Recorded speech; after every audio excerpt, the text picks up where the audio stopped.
passée, mais la parole ne passera jamais. La parole qui a créé les cieux et la terre, la parole, c'est cette parole qui a formé toutes les choses, et cette parole est parmi nous. L'Éternel parle à Josué que cette parole ne s'éloigne pas de ta bouche. Médite les jours.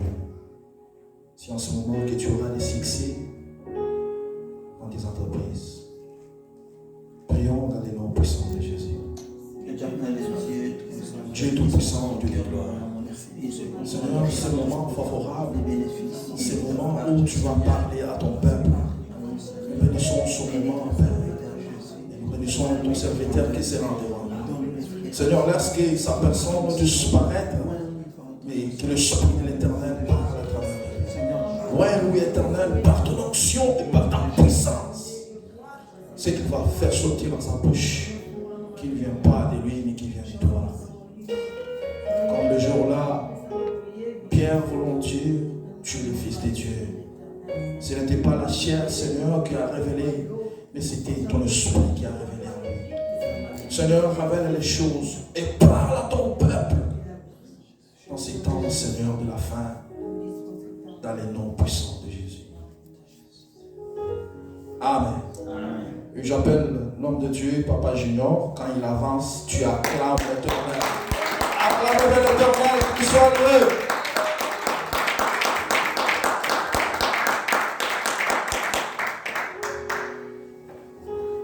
Amen, amen. Amen. Amen. Alléluia. Amen. Je bénis l'Éternel pour ta présence. Amen. Que l'Éternel Dieu soit loué. Je suis très content de vous retrouver encore ce dimanche 22 mai 2022. L'Éternel Dieu nous garde jour pour jour. Avant de commencer ma prédication, je voudrais d'abord parler de quelque chose de capital. Frères et sœurs, ça fait au moins une année, presque quelques mois que nous réunissons ici, dans cette église. Cette église est une église trop jeune, une église que nous avons commencé, mais en comptant sur l'Éternel Dieu. Parce que la manière ou l'historique de cette église, vous allez comprendre que l'Éternel Dieu est avec nous et il est en train d'accomplir une par une c'est des choses selon son plan. Alors, quand on avait on a commencé l'église, c'était chez moi. Et le premier culte, nous l'avons fait chez moi et le deuxième. Et pendant qu'on faisait ces cultes, on était à la recherche d'un endroit où on devait commencer à prier chaque dimanche. Et on est allé, on a commencé à toquer partout dans les églises des Blancs, comme cette église. On a commencé à toquer, à demander. Et jusqu'à ce nous sommes tombés ici et on a demandé si on pouvait nous donner une salle où nous devrions commencer à prier l'Éternel Dieu.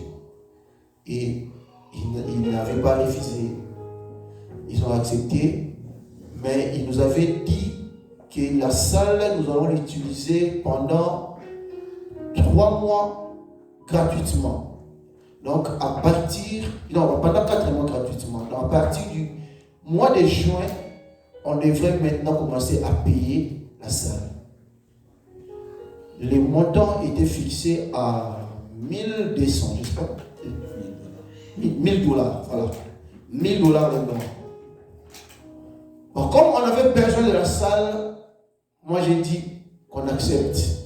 On accepte, on va commencer à prier. Le reste, Dieu lui-même va s'en occuper. Si Dieu est avec nous, lui-même, il va s'en occuper. On a commencé à prier. Quand on a commencé à prier, nous sommes arrivés au mois de mai et on a réalisé qu'on ne saura pas payer les 1000 dollars comme on avait accepté. Alors on a dit qu'on nous revenions encore auprès des autorités de ces bâtiments pour leur demander si la possibilité de nous accorder au moins d'utiliser la salle gratuitement. Et nous sommes allés leur expliquer, ils ont accepté et on a commencé à utiliser la salle gratuitement. Mais le dimanche, pas le dimanche passé, mais l'autre dimanche tourné, quand nous sommes venus, on a vu une lettre ici, on avait placé sur cette chaire. Et dans cette lettre, ils nous ont dit qu'on devrait en principe, donc désormais commencer à payer la salle. Et à 800 $. Quand on a vu la lettre, bon, on n'était pas surpris, on n'était pas choqué, on a compris. Bon, si cela arrive, c'est que l'Éternel Dieu l'a voulu, l'Éternel Dieu l'a permis. Alors, allons encore les voir s'ils pouvaient au moins donc, baisser les prix. Donc 800 c'est trop. On peut moins discuter même à 500 ou 400. Et nous sommes allés, on a parlé et ils ont accepté à 400 $. Donc pour votre information, cette salle, c'est à 400 $ que nous allons commencer à payer chaque fin du mois. 400 $. Et qui vont payer la salle? C'est nous, les enfants de Dieu. C'est toi, nous ensemble. C'est nous qui allons commencer à payer chaque fin du mois. Et comme à chaque fin du mois, nous avons un événement pour cette année, et ça sera à chaque fin du mois, le jour où nous avons l'événement de prière, qu'on va commencer à revenir pour remettre une enveloppe que nous allons distribuer, je pense, 2 semaines avant. On distribue 2 semaines avant ou 1 semaine avant, et les derniers dimanches du mois, tu reviens avec ton enveloppe, avec quelque chose à l'intérieur, comme le loyer. Tu reviens avec, tu donnes, et avec ça, on va payer. Parce que nous travaillons, nous gagnons l'argent, et l'Éternel Dieu aussi, on les sert, non seulement avec nos mains ou notre intelligence, on sert aussi Dieu avec ce que nous avons comme l'argent. Donc, avec notre argent, c'est aussi une façon pour nous de servir. Car l'évangile a aussi besoin d'argent pour aller de l'avant. C'est-à-dire, au moment où je suis là, je parle avec un micro qui a été acheté avec de l'argent. Là où tu es assis sur une chaise qui a été achetée avec de l'argent. Là où nous sommes réunis, on a construit ces beaux cadres, c'est parce qu'on a sorti de l'argent et on a construit ces beaux cadres. Donc, l'évangile marche aussi avec de l'argent. Donc, que ça ne choque pas, que ça ne dérange pas si il vous est arrivé de cotiser pour l'évangile. J'espère et je pense que le bon Dieu qui a créé les cieux et la terre te bénira. Alors, j'ai l'enveloppe ici. Celui qui se sent intéressé, il n'a qu'à prendre l'enveloppe. Si tu es intéressé, tu prends l'enveloppe.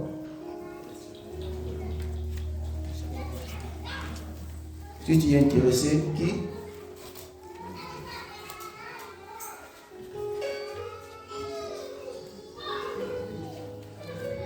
Qui d'autre? Qui d'autre? Merci. Merci. Qui?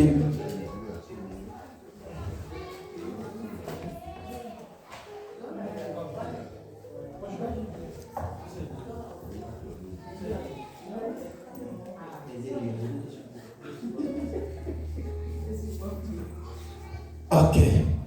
Que l'Éternel Dieu nous bénisse tous. Et on va commencer. Alors, en fait, le thème de la prédication de cet après-midi, c'est l'âme a besoin du repos. Bien aimé dans le Seigneur, ça, quand j'étais en Afrique, et quand il y avait deuil au quartier, et lors de l'enterrement, vous savez, tous les jeunes gens du quartier aiment aller à l'enterrement. Et les gens montaient, on louait des bus, tout ça, on allait à l'enterrement. Et quand on arrivait au cimetière, les gens étaient là, tout ça, pendant les derniers recueillements, les derniers hommages qu'on rendait aux défunts. Moi, j'avais l'habitude d'aller lire les tombeaux de toutes les personnes qui étaient décédées. Et je lisais quoi? Je lisais la date de naissance et la date de décès. Et j'avais fait un constat. Parmi que je lisais, j'ai remarqué que beaucoup de gens qui étaient décédés, ils avaient l'âge entre 15 et 40 ans. Donc, pour dire, les gens vieillissent difficilement, grandissent difficilement. Donc, ce sont plus de jeunes qui meurent. Donc, si vous vous rendez dans les cimetières, faites-en cette expérience. Quand je suis venu ici aux États-Unis, j'ai eu l'occasion de me rendre encore au cimetière. J'étais allé enterrer un frère qui était décédé. Je fais la même démarche. J'ai lu les tombeaux. Et la plupart des gens étaient décédés entre l'âge de 15 à 40 ans. Et c'était difficile de voir un tombeau de quelqu'un qui a vieilli. Cela veut dire que les gens meurent plus avant. Et c'est difficile que les gens grandissent. Alors, dans la Bible, on nous parle de gens comme Adam, comme Enoch, comme Abraham. Ils ont vécu longtemps sur la terre. Certains ont même atteint 900 ans, 400 ans, 500 ans, 300 ans. Il y a des gens qui atteignent jusqu'au jour d'aujourd'hui 120, 130, 140. Mais et pourquoi est-ce que des jeunes ou des gens ne vieillissent plus? Pourquoi? Que les gens ne grandissent plus, ne vivent plus longtemps et ils meurent avant. Qu'est-ce qui fait cela? Frères et sœurs, écoutez ce que la Bible nous dit dans le livre de Jérémie.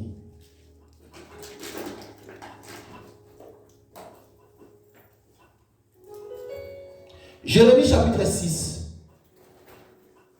verset 16.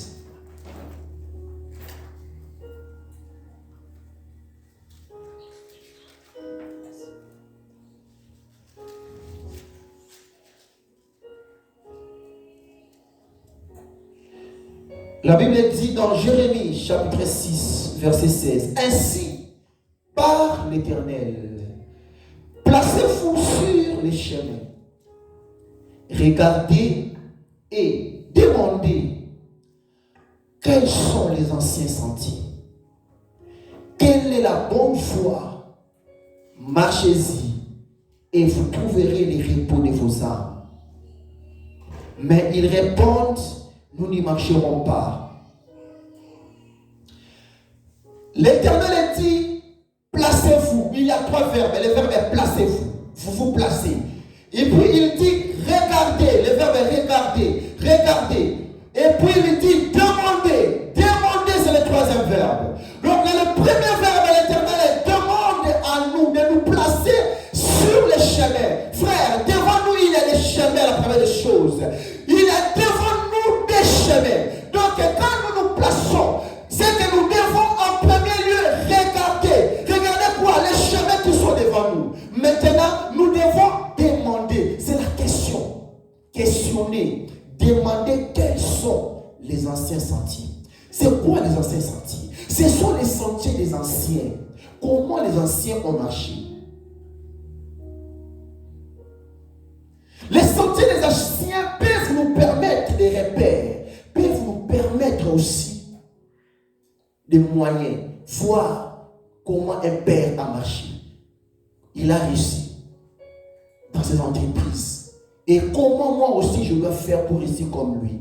C'est que je dois suivre son chemin. C'est ça les sentiers des anciens. L'Éternel Dieu dit au peuple, regardez les sentiers des anciens. Et quelle est la bonne voie? Un jour, j'ai entendu une mère en train de donner un conseil à sa jeune fille qui avait l'âge de la puberté. Je peux imaginer entre 15 à 16, 17 ans. Elle est en train de donner à sa fille des conseils en lui donnant aussi des repères, des anciennes, c'est-à-dire que ses aînés, celles qui ont passé avant elle, celles qu'elle a connues, celles qu'elle a vues, comment est-ce qu'elles ont mené leur vie. Elle a dit, regarde, ton aîné, il y a Cécile. Elle avait ton âge. Elle faisait comme ça, regardez. toute sa vie, elle passait dans les boîtes de nuit. Elle courait derrière les hommes.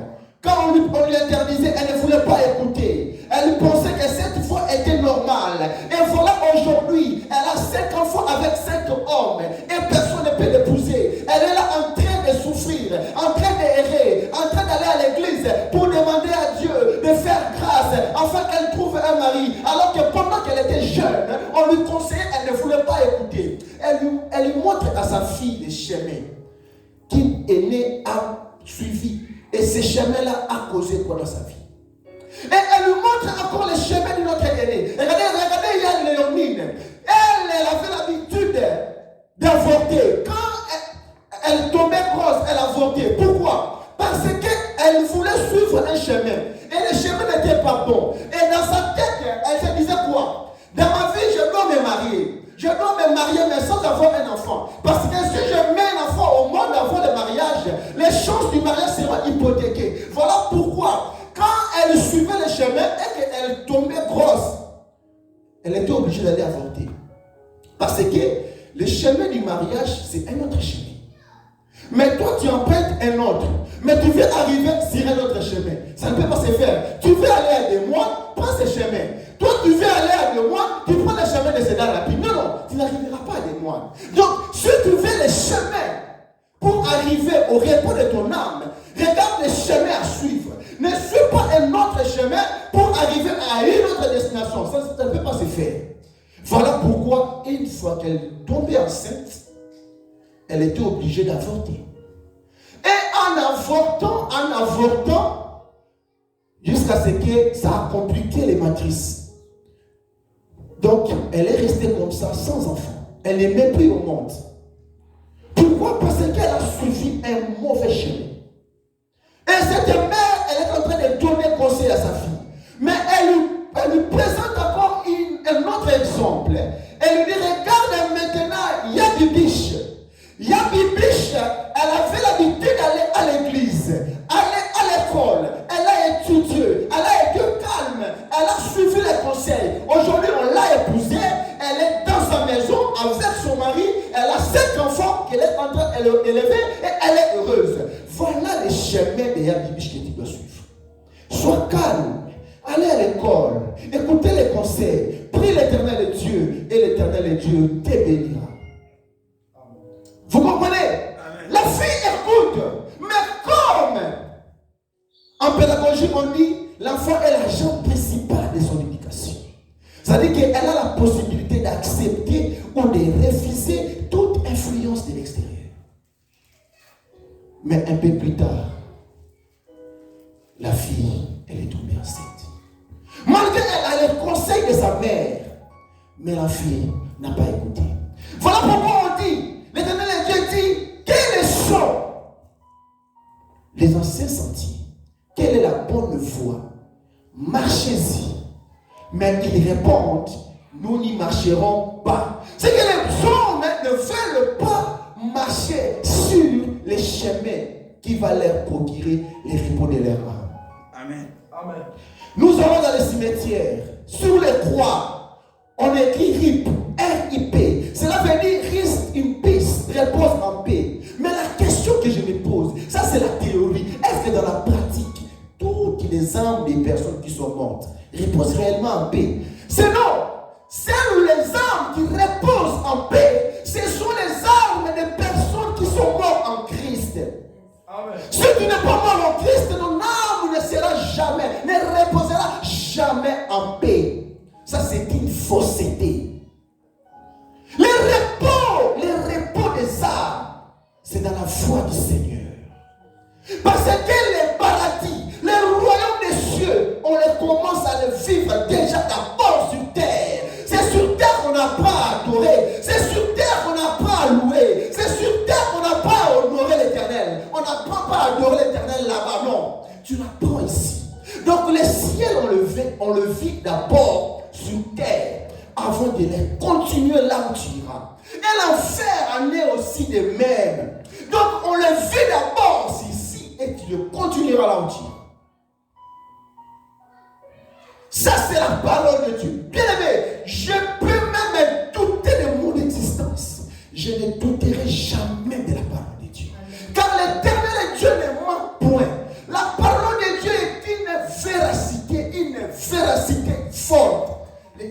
Dieu est clair. Il est dit, demandez la bonne foi. Quelle est la foi que nous devons montrer à nos enfants? Et cette foi, les enfants doivent suivre. Il y en a. Nous avons la Bible. La Bible ici est remplie de récits.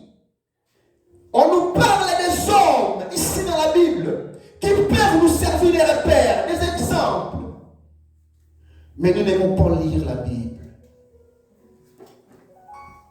Dans la Bible, tu devrais être une bonne épouse. Abigail t'enseignera d'être une bonne épouse. Dans la Bible, si tu veux être un entrepreneur chrétien, un homme riche chrétien, Job t'enseignera d'être un homme riche chrétien. Parce que la Bible dit Job était l'homme le plus considérable de son temps. Quand on dit les plus considérables, c'est-à-dire que parmi les fils de ces temps, c'était Job qui était le plus considérable. Mais si vous lisez la Bible, vous allez comprendre comment Job vivait. La Bible dit Job craignait l'Éternel. Job s'est détourné du mal. Et à chaque fois que ses fils s'invitaient les uns chez les autres, après la fête, le festin, Job appelait ses enfants. Il donnait l'offrande pour ses enfants. Il se disait en lui peut-être qu'ils ont péché. Il faut que je les sanctifie. Job avait une foi qu'il suivait. Et c'est ce qui l'a rendu puissant. C'est ce qui l'a rendu que l'Éternel Dieu soit toujours suivi. Regardez même, imaginez. Dieu est en train de faire des ovations pour quelqu'un qui vit sur terre auprès de Satan. Allez vous poser des questions. Dieu dit à Satan, as-tu vu mon serviteur Job? C'est que Job, c'était quelqu'un qui s'était confié totalement à Dieu. Ce sont des gens, des sentiers que nous devons suivre. Ils ont marché sur une foi qui peut nous servir nous aussi. Exemple. Tu peux être veuve aujourd'hui. Mais Ruth t'enseignera. La Bible dit Naomi, elle a fui Israël parce qu'il avait la famine en Israël. Elle est allée avec ses enfants, avec son mari, chez les Moabites. Elle est allée habiter là-bas. Là-bas, elle a perdu son mari. Elle a perdu ses 3 fils. Elle est restée avec ses belles sœurs. Ses belles filles, pardon. 3 belles filles. Et quand elle a entendu qu'en Israël, les choses sont devenues à la normale, elle a voulu rentrer seule et laisser ses belles filles. Ses belles filles ont dit non, on va te suivre. Elle a dit non, je suis déjà vieille. Je ne vais pas encore me marier pour mettre un enfant au monde, pour que cet enfant-là grandisse encore pour venir vous prendre. Non. Qu'est-ce que je ferai avec vous? Restez. Les 2 autres sont restés. Mais Ruth, c'était toujours accroché. Moi, j'ai aimé dans Ruth une parole. Elle a dit, je veux que ton Dieu devienne mon Dieu. Ruth était la Moabite. Ruth était une étrangère. Ruth était d'un pays qui ne connaissait pas Dieu. Mais Ruth a compris qu'il y a un Dieu en Israël.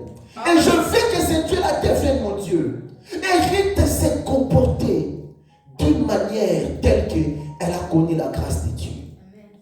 Ruth peut te servir d'exemple.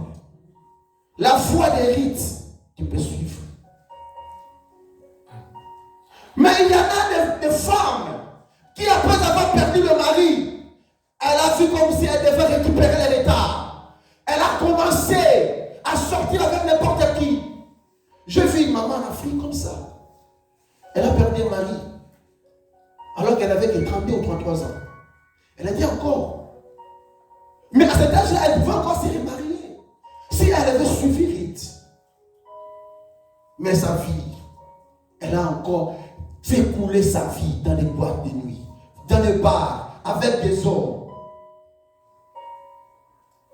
Et jusqu'à ce qu'elle a vieilli. Tous ces hommes-là ont disparu. Elle est restée seule maintenant. Celle avec en réalité, toutes les réalités en face d'elle. Toutes les conséquences en face d'elle. Bien-aimés, dans la vie, ce que nous devons éviter, c'est d'éviter de vivre les conséquences des erreurs que nous avons commises. Vous savez, des fois, nos vies d'aujourd'hui ont été toujours des conséquences des erreurs que nous avons commises dans le passé. Si la foi de Dieu s'est présente devant toi, c'est à toi l'occasion de saisir. Marchez sur la bonne voie. Marchez sur la voie de Dieu. Mais la plupart des gens, non. Les gens veulent faire ce qui leur vient dans la tête, ce qu'ils désirent. Ils pensent qu'avec leur propre chemin, le propre chemin qu'elles-mêmes tracent, qu'ils vont s'en sortir. Non, non. Tu ne t'en sortiras jamais. Seul sous la voie de Dieu. Écoutez la Bible, ce que la Bible avait dit dans le livre des Proverbes. Proverbes chapitre 7.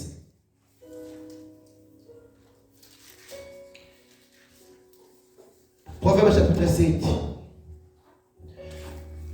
Verset 4. Je descends. Dis à la sagesse, tu es ma sœur, et appelle l'intelligence ton ami.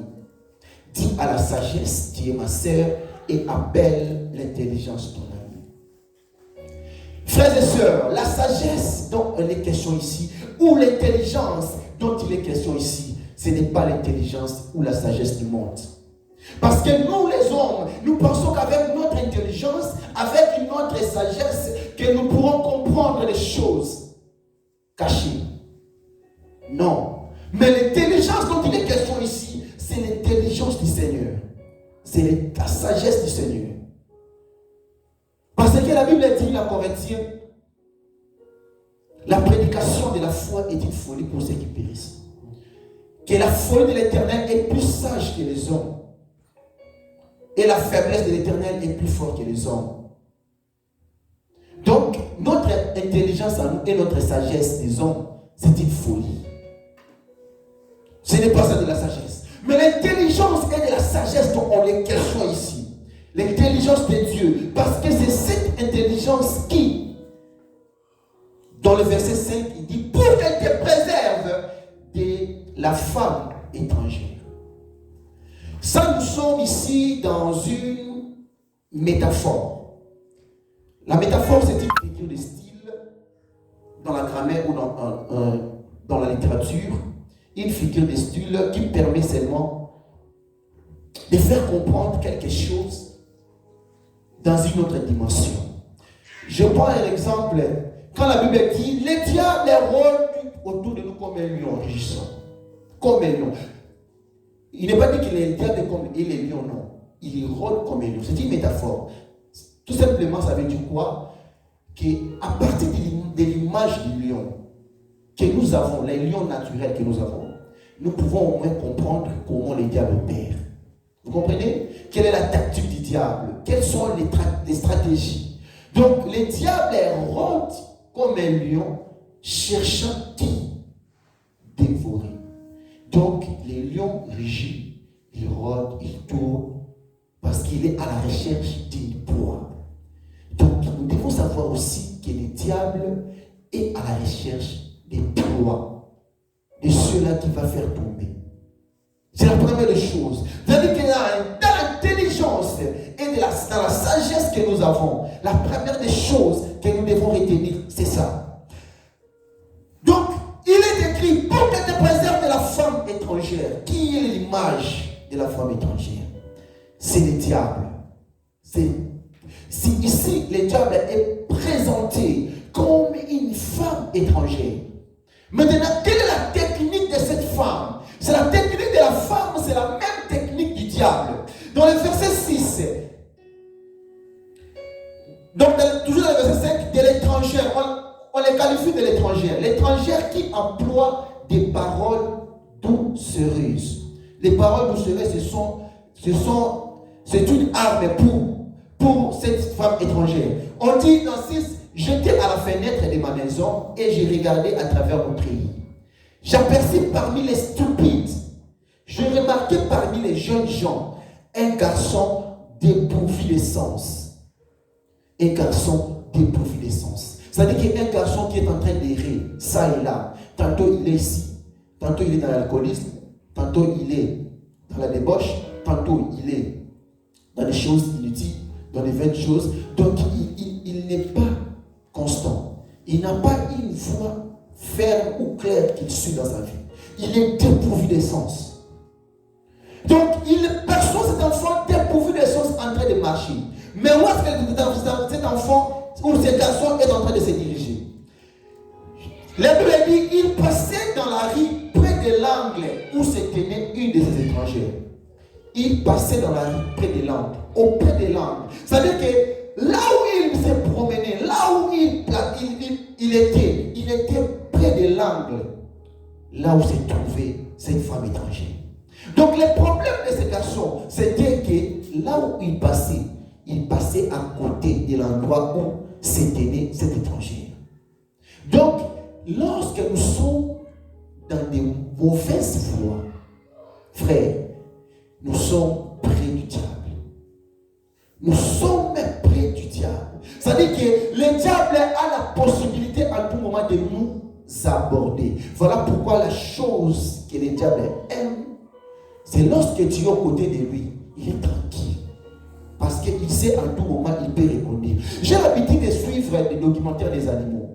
J'aime la stratégie des léopards. Vous savez, les léopards, quand ils veulent attaquer, le léopard prend suffisamment du temps. Le léopard n'est pas pressé. Même si la proie est plus proche, le léopard prend suffisamment du temps. Il se camoufle et il ne respire pas. Il est calme. C'est la même technique avec encore un autre prédateur que j'aime beaucoup, les crocodiles. Les crocodiles, il peut se cacher ou se camoufler pendant 30 minutes sans respirer sous l'eau, en train d'attendre les bons moments pour attaquer. Donc c'est ça les stratégies du diable. Donc le diable est continueux juste auprès de lui là. Il peut prendre suffisamment de temps pour toi. Parce qu'il attend les bons moments. Quand le bon moment viendra et quand il va sauter, c'est pour qu'il ne te rate pas. C'est pour qu'il ne te rate pas. C'est que les soucis, c'est quand il va sauter qu'il t'attrape directement. C'est ça la stratégie du diable. Donc la Bible dit, ce garçon, il était en train de se promener dans la rue. Il était dépourvu d'essence. Vous comprenez? Il est un garçon dépourvu d'essence. Il se promène, va dans la rue. Mais là où il se promenait, à côté de l'angle où s'est trouvée cette étrangère.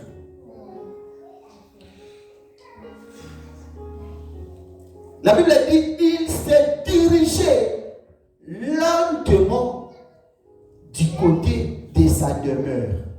Là où s'est trouvée la demeure de cette femme étrangère.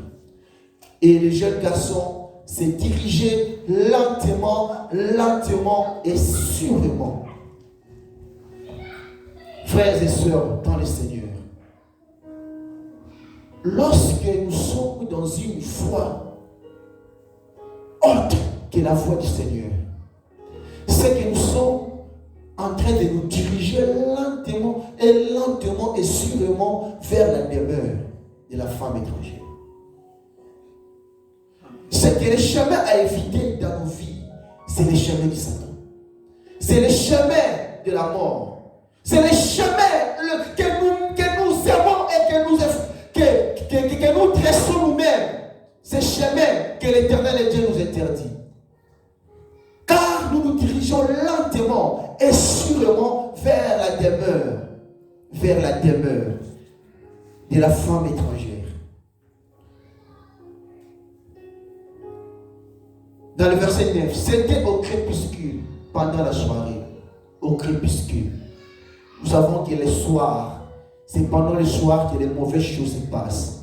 Les soirs, c'est pendant le soir que les gens qui aiment œuvrer dans le soir, qui font le péché, ils préfèrent pendant ces temps-là pour sortir.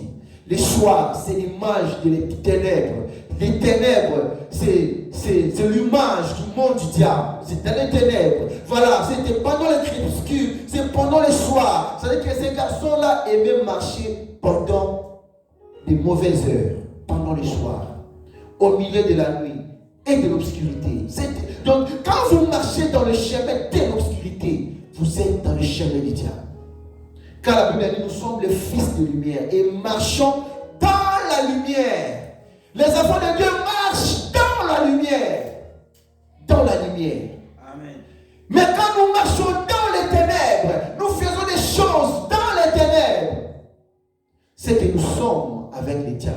Nous nous dirigeons dans sa demeure. Nous nous dirigeons vers sa demeure. Verset 10. Et voici, il fut abordé par une femme ayant la mise d'une prostituée et la ruse dans son cœur. Automatiquement, comme il s'est retrouvé dans ce chemin, aux côtés de la demeure de cette femme étrangère, automatiquement, cette femme étrangère a eu le privilège, a eu l'accès de pouvoir l'aborder. Il fut directement abordé par cette femme. La Bible dit, cette femme a la mise d'une prostituée.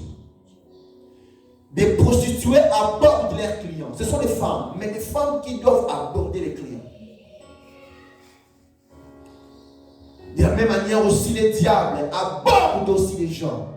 Le diable va t'aborder. Aussi longtemps tu es sur le chemin, sur son chemin, le diable va t'aborder. Et elle était bruyante et rétive. Ses pieds ne restaient point dans sa maison. Ses pieds ne restaient point dans sa maison. Cette femme-là ne restait pas dans la maison. Elle était en tout moment à l'extérieur. Qu'est-ce qu'elle faisait à l'extérieur? Pourquoi elle est en tout moment à l'extérieur? La Bible dit tantôt dans la rue, tantôt sur les places et près de tous les angles. Elle était aux aguets. C'est-à-dire qu'elle est aux aguets. Aux aguets veut dire elle est en attente.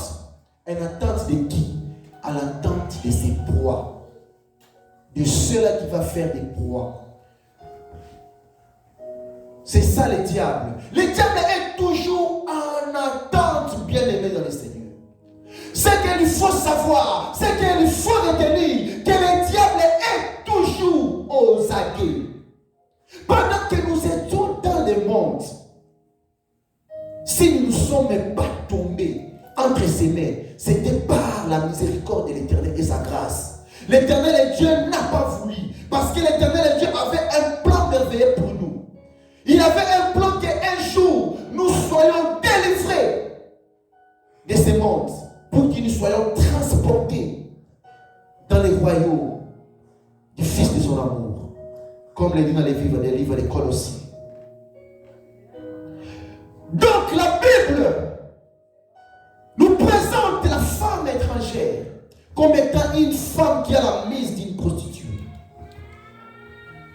Une femme qui est toujours aux aguets de ses victimes, de ses proies. Mais l'Éternel Dieu nous a sauvés. L'Éternel Dieu nous a délivrés. Vous savez, nous avons passé aussi dans le chemin là. Nous avons été aussi là-bas. On a connu pas mal de choses. Et là où nous sommes passés, beaucoup aussi sont passés par là. Mais ils sont morts. L'Éternel Dieu a manifesté la grâce dans nos vies. Il nous a sauvés. Il nous a retirés de là. Et aujourd'hui, nous sommes devenus enfants de Dieu. C'est que aujourd'hui, le chemin, la voie que nous devons suivre, c'est la voie du Seigneur Jésus-Christ. Pourquoi nous devons suivre cette voie? Parce que notre âme a besoin du repos. Le péché, c'est ta chair qui va le commettre. L'adultère, c'est ta chair qui va le commettre. L'impudicité, c'est ta chair qui va le commettre. La cupidité, toutes les convoitises du monde, c'est la chair qui va le commettre.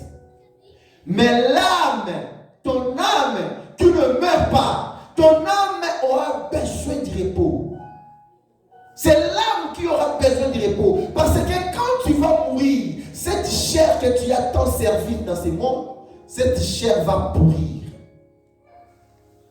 Cette chair va dire, ok, merci, tu m'as servi, ok, moi je m'en vais, je retourne là où je suis venu. Parce que de la poussière que l'Éternel t'a tiré, que tu retourneras. C'est la parole de Dieu. L'Éternel Dieu pas pris de la poussière, tu retourneras de la poussière. Donc cette chair, ce corps est pris dans la poussière. Et il sera retourné dans la poussière. Mais l'âme ne retourne jamais dans la poussière. Amen. L'âme ne retournera jamais dans la poussière. Donc l'âme aura besoin du repos. Notre âme aura besoin du repos. Et pour que notre âme ait du repos,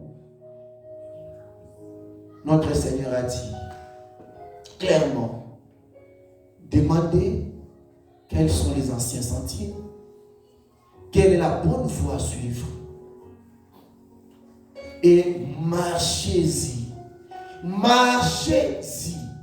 Marchez-y. C'est un ordre, marchez-y. Là, c'est ça, les chemins, marchez. C'est ça, la bonne voie, marchez-y.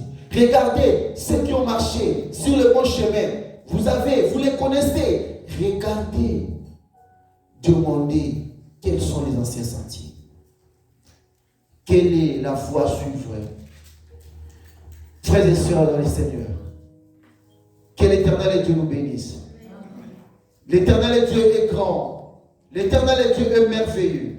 La parole de Dieu est une parole vivante. C'est la parole qui est venue pour nous sauver, pour nous changer, pour nous transformer. Et du jour au jour, notre prière du jour au jour sera telle que l'Éternel Dieu, je sais que tu m'as appelé par la grâce. Et c'est toi qui m'as appelé par la grâce. C'est toi qui vas me rendre capable. C'est toi qui vas m'affermir. C'est toi qui vas me rendre inébranlable. Comme la Bible est dit dans le livre de 1 Pierre chapitre 5. Le livre de 1 Pierre chapitre 5, on va le lire pour clôturer notre prédication. Je suis dans 1 Pierre chapitre 5.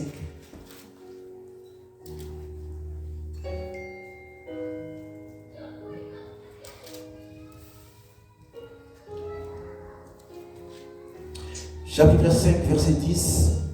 Le Dieu de toute grâce qui vous a appelé en Jésus-Christ à sa gloire éternelle, après que vous aurez souffert un peu de temps, vous perfectionnera lui-même, vous affermira, vous fortifiera, vous rendra inébranlable. L'esprit est toujours disposé. Je le répète, l'esprit est toujours disposé. Bien que la chair soit faible, mais l'esprit est toujours disposé. Alors, ce que nous devons demander à l'Éternel, c'est que l'Éternel nous change lui-même, qu'il nous transforme lui-même, qu'il nous perfectionne, qu'il nous affermisse, qu'il nous fortifie et qu'il nous rende inébranlables. Parce que seul, on ne saura pas vaincre le péché. Seul, on ne saura pas vaincre les péchés. La chair a ses désirs qui sont contraires à ceux de l'esprit. Mais avec l'Éternel Dieu, il nous rendra capables. Et voilà pourquoi notre prière sera à ce que l'Éternel Dieu qui nous a appelés par la grâce puisse nous affermir pour que nous puissions toujours demeurer sur la bonne voie, pour que rien ne nous rapproche du diable. Parce que quand on est dans la voie du diable, on est proche du diable. Et c'est que nous devons demander à Dieu de nous faire grâce pour que nous ne soyons pas proches du diable. Nous allons fermer nos yeux. vas prier, bien-aimé dans le Seigneur. La Bible dit, Jésus-Christ dit, je suis le chemin, la vie et la vérité. Christ chemin, c'est la voie. Il est lui-même la voie à suivre. Paul dit, je regardais toutes choses comme de la boue à cause de la connaissance du Christ. Et pour gagner Christ, Christ est notre trésor. Christ est notre gain. Christ est notre chemin. Christ est notre science. C'est lui le mystère caché. D'où sont cachés tous les trésors de la science et de la sagesse. Que l'Éternel Dieu nous fasse marcher sur le chemin. Que l'Éternel Dieu nous fasse rencontrer Christ.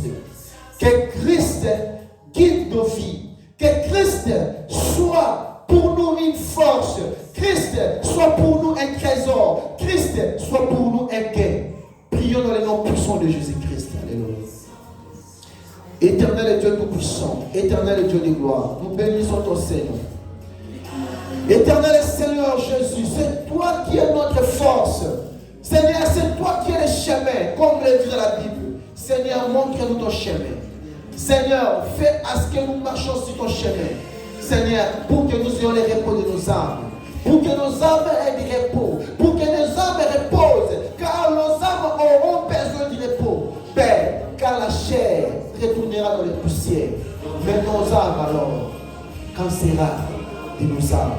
Jéhovah Rapha, Père, aie pitié de nous. Seigneur, la Bible dit dans le livre de 1 Pierre, chapitre 5, verset 10, que l'Éternel qui nous appelait par la grâce nous rendra capables, inébranlables, nous fortifiera et nous affermira. Seigneur, affermis-nous, Père, rends-nous inébranlables. Seigneur Jésus, fortifie-nous, Père, fortifie-nous, perfectionne-nous, affermis-nous, Père, affermis-nous, Seigneur, dans les noms puissants de Jésus-Christ. Que le nom du Seigneur Jésus-Christ soit béni. Amen.